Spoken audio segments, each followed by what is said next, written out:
In order to create an inclusive classroom where all students are respected, it is important to use language that prioritizes the student over the student's disability.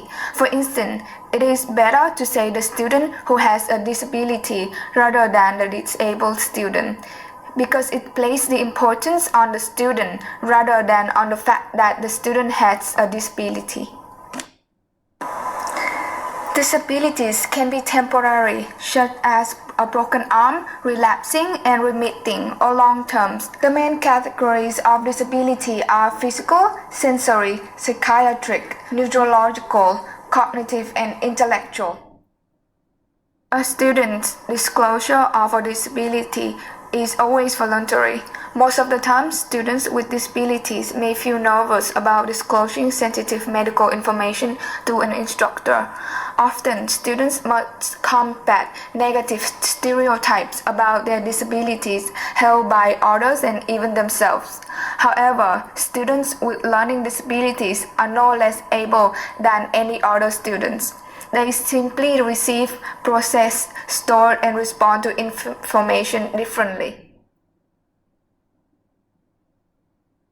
When teaching a student with any disability, it is essential to remember that many of the principles for inclusive design could be considered beneficial to any student.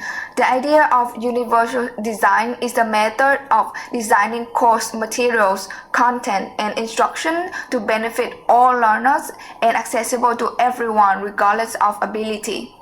Many of universal design's methods emphasize a deliberate type of teaching that clearly lays out the course goal for the semester and the particular class period. Additionally, providing an outline of the day's topic at the beginning of the class period and summarizing key points at the end can help students understand the logic of your organization and give them more time to record the information. Similarly, some instructional material may be difficult for students with specific disabilities. For instance, when showing a video in class, you need to consider your audience. Using closed captioning, providing electronic transcripts, describing on-screen action, allowing students to check the video out on their own, and outlining the role of the video plays in the day's lesson helps reduce the access barrier for students with disability and allows them the ability to be an active member of the class.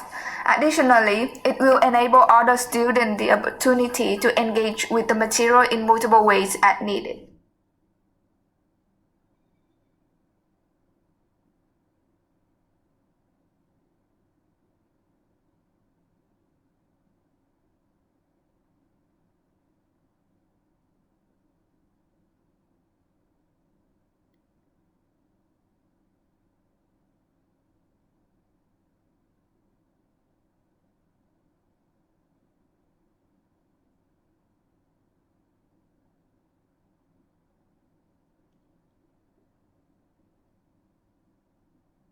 Inclusive education policies ensure that every student has access to equitable educational resources and effective teaching programming, providing each school and educator with guidelines on where to base their teaching, especially since each educator has their own understanding and area of specialization.